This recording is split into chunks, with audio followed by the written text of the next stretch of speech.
Scrum vs DevOps, Best Methods for 2024. Scrum is an agile framework that emphasizes collaboration, team efficiency, and continuous improvement. It breaks down projects into smaller, manageable tasks called sprints, which are typically completed in 2 to 4 weeks. Exploring DevOps. DevOps, on the other hand, is a set of practices that aims to automate and integrate the processes between software development and IT teams. It focuses on continuous integration, continuous delivery, and automation to streamline the workflow and improve efficiency.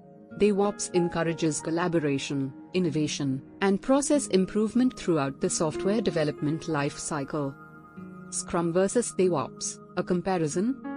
So, which methodology is the best choice for your projects in 2024? The answer may lie in a hybrid approach that combines the strengths of both Scrum and DevOps. By incorporating agile practices from Scrum, such as sprint planning and daily stand-up meetings, with DevOps tools and automation, teams can achieve greater efficiency and productivity. However, it's essential to consider the challenges and industry standards when implementing a hybrid approach. Organizations must invest in training and support for their teams to overcome the learning curve and ensure success. Additionally, strategic planning and adaptability are key factors in navigating the ever-evolving landscape of software engineering. Conclusion. In conclusion, both Scrum and DevOps offer valuable insights and practices for modern project management and software development.